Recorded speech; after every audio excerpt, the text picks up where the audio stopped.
욥기를 읽어가면서 가장 중요한 부분이 뭔가 하면은, 저는 욥을 묵상할 때마다, 특히 이번에 묵상하면서 어떤 하나님이 주시는 마음들이 굉장히 참 생생하게 와닿았는데, 그게 뭔가 하면은 욥의 수많은 얘기들 속에 뭐가 있는고, 그것은 결국은 하나님의 사랑을 표현하는 수많은 암시와 복선이 깔려 있다는 얘기예요. 저는 욥이 왜 이런 얘기들을 하게 했을까? 욥이 이런 마음을 갖게 했을까? 이런 고백을 했을까? 그것을 보면서 참 하나님이 한 인생을 정말 인격적으로 사랑한다는 말이 뭘까? 그것에 대해서 확인을 할 수 있었습니다. 오늘 세 번째 욥에 대한 얘기를 하는데요. 10월 들어 첫 번째 우리 다큐에서 욥의 인생 퍼즐, 욥기 3장을 가지고 전체 욥을 개관하듯이 이야기를 했습니다. 욥의 인생 퍼즐이에요. 욥의 인생에 찾아온 수수께끼죠. 풀어야 될 과제가 왔단 말이야, 그죠? 우리 각자에게 어떤 인생 퍼즐이 있듯이. 그런데 3장이 어떻게 시작하는가 하면은 내가 태어나지 않았더라면으로 시작해요. 이 고통에 참 인생 고통의 어떤 극치점에 달했다는 얘기. 내가 차라리 태어나지 않았더라면. 그 수많은 이렇게 했더라면 얘기를 하는데, 제가 첫 시간에 이야기를 했죠. 거기에 욥이 하나님과 사단에 내기하는 그 얘기를 들었더라면이에요. 모든 문제가 바로 해결되죠. 근데 왜 했더라면 얘기들을 자꾸 이렇게 하게 할까, 인생으로 하여금.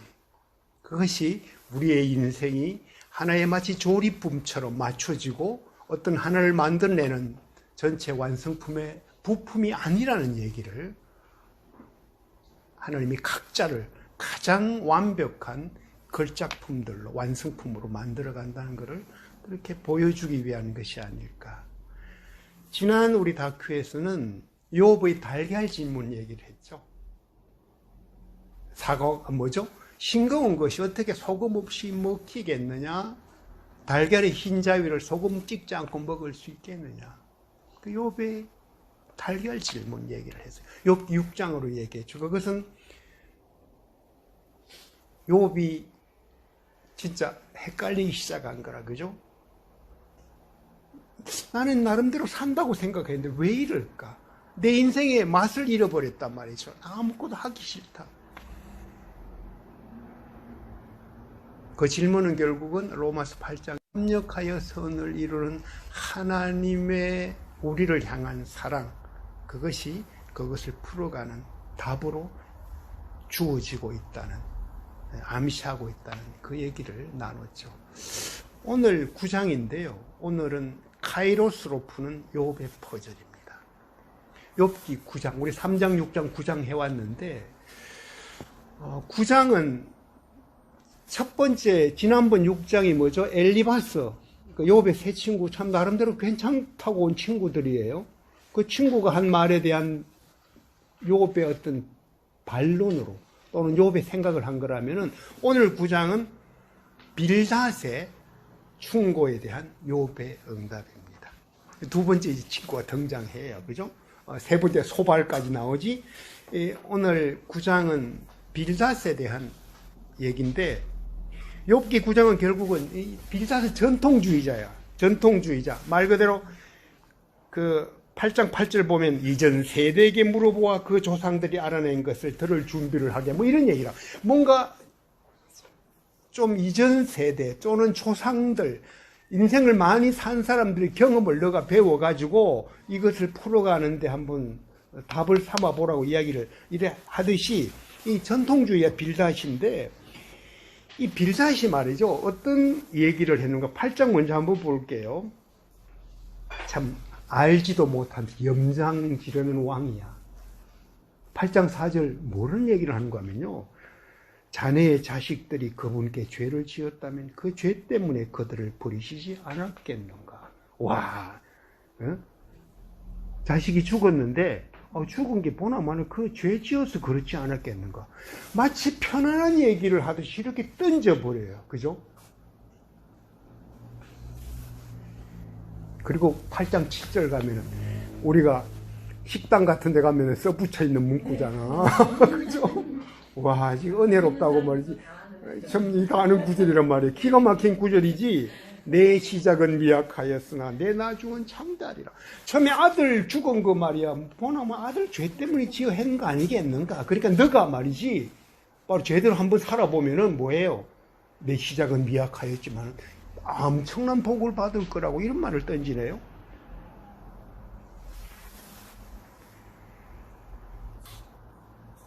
그러니까 알지도 못하면서 염장지르기, 기복신앙. 이게 바로 기복신앙이에요. 어떤 우리가 신앙생활을 할 때 욥기를 읽어가면서 먼저 배제되어야 할 부분들이 바로 이런 부분이거든요. 기복신앙의 관점에서 욥은 이런 고난이 찾아오면 안 되지. 그죠? 잘 믿으면 그냥 복 받아야지. 전혀 다른 이렇게 문제지가 주어질 리가 없었단 말이죠.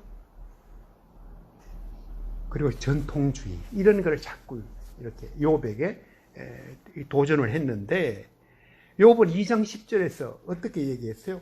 우리가 하나님께 복을 받았은즉 화도 받지 않겠느냐. 이 욥의 신앙관이었단 말이죠. 그죠?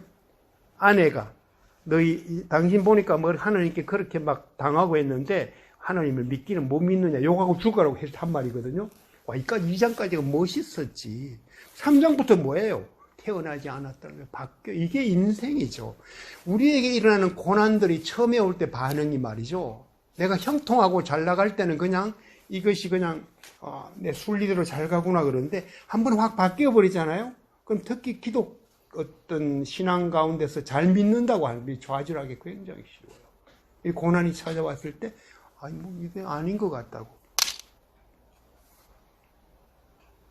제가 욥기 개관 설명하면 첫 시간에요. 세 개의 열쇠에 대해서 이야기를 했죠. 욥기를 푸는 열쇠, 욥기 인생 퍼즐을 푸는 열쇠. 그런데 이 9장을 묵상하다 보면요. 그 세 가지 열쇠에 대한 암시라든지 복선이 9장에 다 등장해요. 신기할 정도로 그렇게. 먼저 욥기 9장 1절 오늘 처음 어제 그저께 보면은 그러나 인생이 어떻게 하나님 앞에 의로울 수 있겠는가. 욥이 처음 던진 얘기죠. 빌닷 얘기를 듣고요. 그러나 어떻게 너 말이 맞는 것 같다. 뭐 그렇게 하면은 뭐 나중에 창대케 되고 뭐 의로워지고 할 수 있을 것 같다. 인간이 그럴 수 있을 것 같아.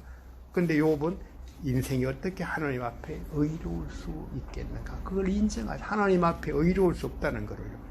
그런데 이게 나중에 지난번 첫 번째 열쇠 중에 하나로 23장 10절, 욥기 23장 10절이 뭐예요? 그러나 내가 가는 길을 그가 아시나니 그가 나를 단련하신 후에는 내가 숨금같이 나오리라. 그가 나를 시험한 후에는, 그가 나를 단련한 후에는 내가 숨금같이 나오리라. 진정한 의로움, 진정한 정결한 의인이 되는 답을 이미 이 9장에서 한번 없다고 그렇게 생각하고 하나님과 대화하고 친구들의 말을 들으면서 번뇌하고 그 과정에서 마침내 찾아낸 답이 23장 10절이죠. 근데 빌닷은 조상들에게 한번 물어보라고 앞에 훈수를 뜨잖아요. 욥은 절대 그 얘기를 누구에게도 묻고 싶지 않습니다. 그죠? 우리가 얼른 어떤 어려움이 오면은 이런저런 세상 것도 막 이렇게 참고하고 싶고 하는 게 생기죠. 그죠? 그게 전혀 무가치하다는 얘기가 아니고 철저하게 이런 문제의 답은 유일한 열쇠는 하나님께 내가 다가가서 푸는 것이다. 이것을 욥은 그렇게 알았던 것 같아요. 두 번째, 욥기 9장 11절이에요. 그분이 내게 덜치나가도 내가 보지 못하고 이런 말 나오죠? 그런데 욥기 42장 5절 마지막 그 키 제가 이야기해 뭐예요? 거기는 내가 죽게 대하여 귀로만 들었는데 이제는 눈으로 주를 봅니다. 마침내 뭐죠? 주를 눈으로 보는 자리까지 나아갔다는 얘기죠. 욥기가 1장부터 42장까지 가는 과정에서 그 모든 과정들이 욥을 어떻게 한다? 하나님이 연단하는 과정. 그리고 직접 자기 자신을 보여주고 싶은 마음, 진짜 하나님이 어떤 분인가 알게 하고 싶은 하나님의 마음이 있었다는 얘기죠. 그 세 번째, 욥기 9장 33절이면 오늘 본문에 나오죠. 우리를 중재할 누군가가 있어 우리들 사이에 그 손을 얹어줄 리도 없구나. 중재자가 없단 말이야. 그만큼 뭔가 이 문제를 풀 수 없을 것 같아. 그런데 욥기 19장 25절 26절 지난번에 제가 나눴죠. 내가 알기에는 나의 대속자가 살아 계시니 마침내 그가 땅 위에 설 것이다. 내가 죽이 벗김을 당한 뒤에도 육체 밖에서 하나님을 보리라.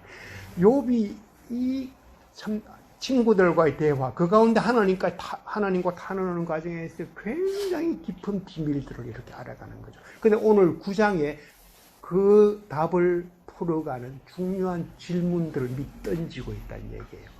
내가 이렇게 하소연하고 내 인생이 힘든 게 욥과 같다. 그 말은 뭔가 다른 말로 하면은 여기에는 뭐죠? 하나님이 베푸시는 답이 있다. 그런 의미로 우리가 생각을 하게 되죠. 대속자를 기다리는 영적 정체성을 가진 우리들이다. 그 다음 또 제가 첫 시간에 자극과 반응 사이에 시간이 있다 이런 말을 한 거 기억나나요? 그것을 떠올리게 하는 성경 구절이 9장에 나와요.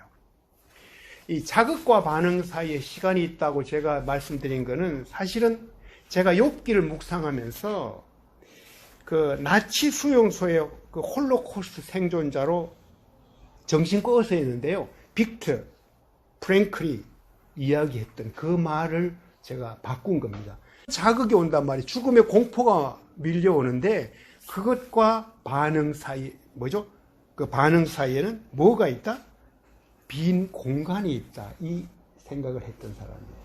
그 말은 뭔가 하면요. 그 공간에 우리가 반응을 선택하는 자유와 힘이 있다. 이런 얘기를 했어요. 내 자유가 있고 내 힘이 있다. 자극과 반응 사이에 시간이 있다. 이런 얘기예요. 그러니까 그게 우리에겐 찰나의 시간 같기도 긴 시간같이 느껴지기도 하는 어쨌든 시간이 있다. 그런데 이 시간은 뭐죠? 크로노스의 시간이 아니고 카이로스의 시간이다. 이게 굉장히 중요합니다. 다시 말했어요. 나의 선택이 아니고 그분이 선택하는 영역이다. 이런 얘기예요. 하나님이 반응을 선택하는 시간이다. 이렇게 제가 묵상을 한 겁니다. 어디에 나오는가 하면요. 오늘 9장 25절 처음 읽은 거죠. 내 인생이 달리는 사람보다 빨라서 좋은 것을 보지도 못하고 날아가 버리는구나. 이제 끝장났다 이거야. 그죠? 내 인생은 소망이 없다 이거야. 나의 시간은 끝났다 이런 얘기죠. 그죠? 그러니까 날아가는 듯한 크로노스의 시간을 카이로스의 시간으로 순응하는 반응. 그것이 인생의 자극에 대한 주요 해법이라는 것을 암시를 해준다고 저는 생각합니다. 9장 9절 보면요. 그저께 그죠? 여기 보면 북두칠성과 삼성과 묘성과 남방의 밀실을 만드셨으며, 와, 욥이 이 하늘을 보고 북두칠성과 삼성과 묘성과 남방의 밀실을 만드셨다 이런 얘기를 해요. 근데 이게 삼성이 뭔 줄 알죠? 오리온 자리예요. 삼태성 또는 삼성이라 그래. 거기 겨울철에 보면은 굉장히 별이 세 개가 나란히 이렇게 오리온의 사냥꾼, 오리온의 그 허리띠예요. 그 다음에 묘성이 나오는데 묘성은 뭔가 하면은 황소 자리. 이것도 겨울에 볼 수 있는 별이에요. 근데 38장 4절 보면 기가 막힙니다, 이게. 저는 성경을 읽다가요, 와, 이것보다 위대한 문학서가 있을까? 저는 그 생각을 이렇게 했던 부분인데, 뭔가 하면은 9장 9절에 욥이 탄식을 해요. 하나님은 어떤 분인가? 천지를 창조하고 별을 지은 분이라는 것을 인정한 거죠. 그죠? 북두칠성도 만들고, 삼성과 묘성과 남방의 밀실들을 만들었다. 하늘을 보면서 본인이 이렇게 고백을 한 거란 말이에요. 근데 욥기 38장 4절에 하나님이 욥기 38장에 직접 나타난 데 있죠? 그죠? 직접 나타나서 하신 말씀이 첫 번째 질문이 내가 땅에 기초를 놓을 때 내가 어디에 있었느냐. 이 말로 나와요. 자, 욥이 지금 고통 가운데 힘들고 나의 모태에서 내가 난 것 막 한탄하고, 그죠? 내 왜 태어난지 모르겠다고 그랬을 때 하나님은 뭐예요? 내가 땅에 기초를 놓을 때, 천지 창조할 때 너 어디 있었느냐.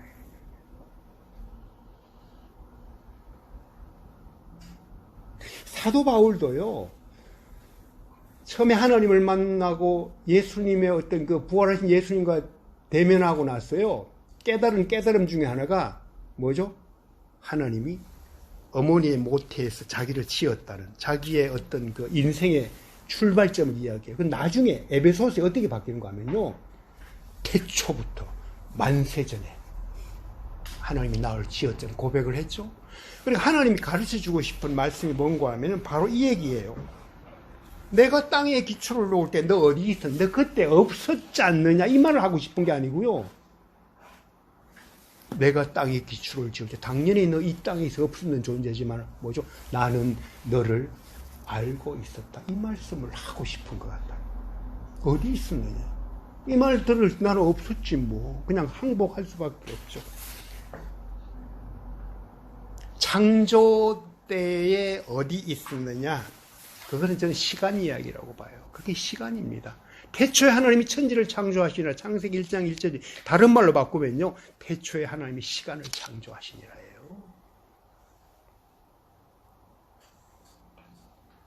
시간 얘기라는 얘기죠. 그리고 욥기 38장 31절에 그 말씀하고 나서 있죠. 욥이 9장 9절에서 했던 그 별 이야기 있잖아. 그 별 이야기를 확 풀어줍니다. 와, 놀라워요. 어떻게 푸는가 하면요, 네가 그냥 그래 맞아 북두칠성 묘성 뭐 오리온 내가 지었어 이 말 하는 게 아니고요, 내가 묘성을 메어 묶을 수 있느냐 이 말을 하네. 내가 삼성의 띠를 풀 수 있니? 이 말은 뭐예요? 나는 묘성을 메어 묶고 나는 삼성의 띠를 푼다, 이런 하나님이잖아요. 그죠? 욥이 이 말을 듣는 순간 아마 이해를 잘 했을지는 몰라.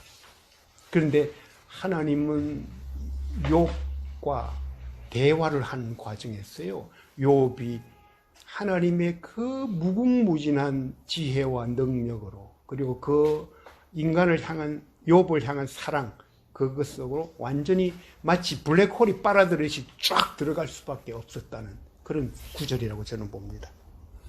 실제로 이 삼성이 오리온인데요, 별 3개 있는 거 있잖아요. 거리가 뭐 얼마나 되는 줄 알아요? 1600광년이에요. 다른 말로 하면 뭐예요? 빛이 1600년을 날아오는 거예요. 그죠? 우리 지금 보는 별의 빛, 와, 저게 1600년 전에 출발한 거래. 시간에 관한 얘기예요, 사실은. 거리에 관한 얘기도 하고, 그래서 뭐예요? 광년이라고 그러잖아. 빛이 1년 동안 갈 수 있는 거리. 1600광년은 뭐예요? 1600년 동안 빛이 날아가는 거리란 말이죠. 자, 묘성과 삼성 좀 더 이야기할게요. 내가 묘성을 메어 떨기 되게 하겠느냐. 번역을 다르게 한 겁니다. 삼성의 띠를 풀겠느냐. 38장 31절 말씀인데요. 여기 떨기는 뭔가 하면요, 영어로 바인드라고 그랬는데 뭐를 연상하면 되는가 하면 포도송이 한 떨기, 그죠? 포도 한 송이 그러잖아요. 거기는 뭐예요? 여러 알들이 맺혀 있죠. 그다음 수국이나 꽃 봤어요? 수국꽃을 보면 꽃은 한 송인데 막 작은 것들이 막 이렇게 모여 있잖아요. 그게 이쪽에 바인 떨기예요. 그런데 묘성을 보면요, 이게 황소 자리에 이제 끝에 있는 그 별인데 육안으로 보면 7개 별이 보여. 7개 별만 우리 눈으로 볼 때. 그리고 그래서 7자매 별이라고 불리기도 합니다. 그러나 이게 20세기 들어와서 허블 망원경, 그죠? 망원경이 막 이렇게 새로 발명이 됐단 말이에요.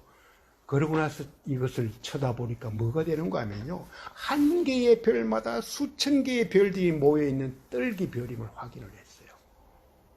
와, 이 놀라운 얘기죠, 그죠? 그 별이 7개 뿌린 줄 알았는데 그 7개 중에 수많은 별들이 같이 있는 거예요. 작은 별들이 눈에는 안 보이지만은. 그 떨기별. 너는 그래서 하나님이 얘기를 한 게 너 묘성을 메어 떨기 되게 할 수 있느냐, 묘성을 메어 포도송이처럼 보이게 할 수 있느냐, 이 말을 이렇게 했다는 얘기죠.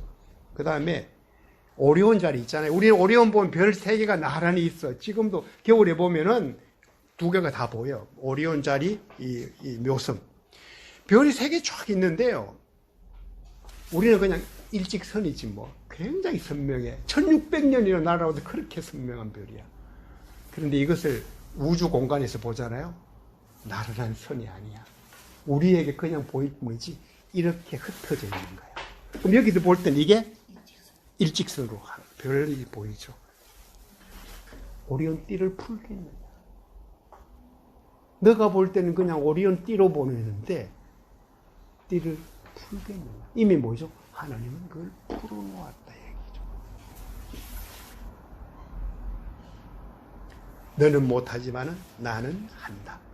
너는 지금 나에게 있는 이 질병, 나에게 닥쳐온 상상할 수 없는 고난, 우울감, 공황장애, 너는 할 수 없지만은 뭐죠? 나는 한다.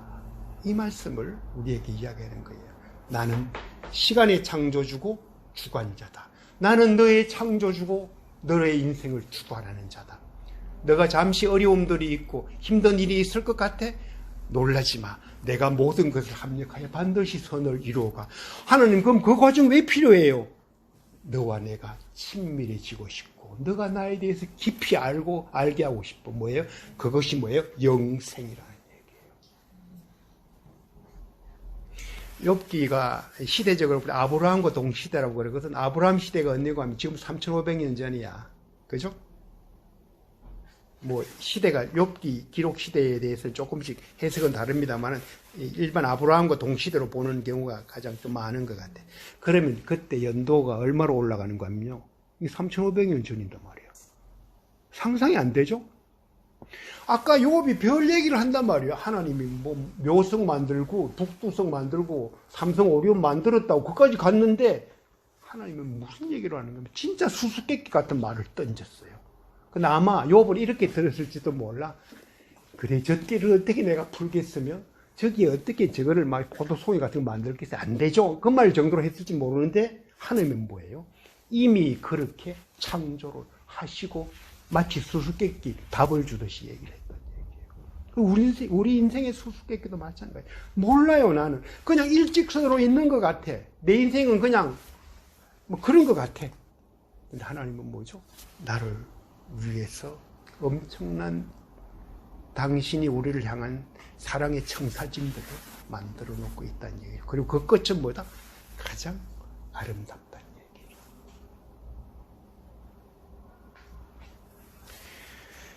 크로노스 카이로스 이야기하고 정리를 할게요. 아까 얘기한 건데 신약 성경은 시간을 나타내는 말로 크로노스와 카이로스는 헬라어를 사용합니다. 그냥 크로노스는 연대기적이고 일상적인 사건들과 시계로 표시되는 시간이에요. 시간, 그러니까 자극과 반응 사이에 시간이 있다. 그 말을 제가 던졌는데요. 와, 그러면 그게 길고 고통스럽지. 내가 무기징역 받고 살고 있다? 그 기간을 어떻게 견딘다? 이런 얘기를 하고 하자는 얘기가 아니고요. 시간, 그 자극과 반응 사이에 나에게 시간이 있는데 그 시간은 하나님이 나를 위해서 사용하고 내게 어떤 반응을 보이게 할 것인가를 준비하고 계신 시간이다. 그럼 나는 어떻게 하느냐?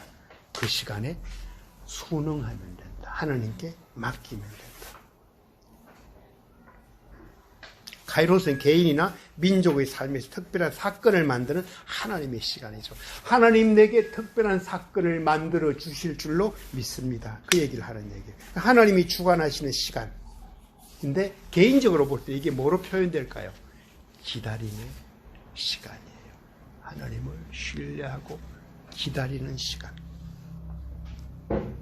에베소서 5장 16절 보면요, 세월을 아끼라 때가 악하니라. 여러분 잘 알죠?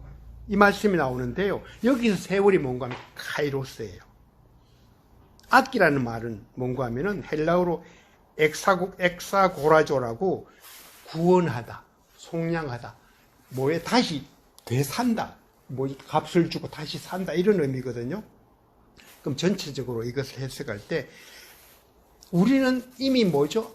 카이로스 시간을 빼앗긴 사람들로 살아가는 경우가 많아. 다른 말로 하면 하나님이 없는, 하나님과 상관없는, 내가 뭐를 만들어가는,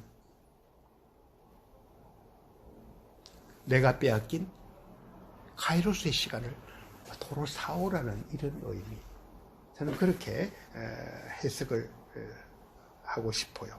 그래서 하나님의 때에 순전히 응답하라. 세월을 아끼라 때가 악하니라. 이 말은 뭔가 하면은 하나님의 시간 그리고 하나님의 때에 순전히 응답하라. 하나님, 내게 이런 일이 일어났는데요, 견딜 수 없고 답도 모르겠어요. 하나님, 내게 하나님의 시간이 나타나기를 원하고 하나님이 내 시간을 하나님이 가장 아름답게 선하게 바꿔주시기를 기대합니다. 그래서 그것이 결국 세월을 아끼라 때가 악하니라, 오늘날 우리에게 주는 하나님의 마음이 아닐까. 그래서 시간 선용 잘하고 이것을 어떻게 하고 이런 의미로 우리가 해석하기가 쉬운데요, 내가 내 의지대로 내 생각대로 만든 시간표 버리고 하나님의 시간표에 내 인생을 맡겨라. 그렇게 정리를 할 수 있을 것 같아요. 주님의 시간에 같이 찬양하고 마칠게요. 주님의 시간에 주의 뜻 이루어지니 기다려 하루하루 살 동안 주님 인도하시리. 주 뜻 이룰 때까지 기다려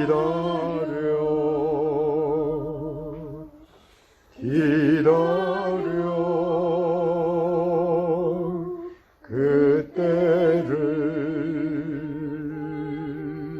주의 뜻 이루어지길 기다려 주의 뜻 이루어질 때 우리들의 모든 것 아름답게 변하리. 기다려.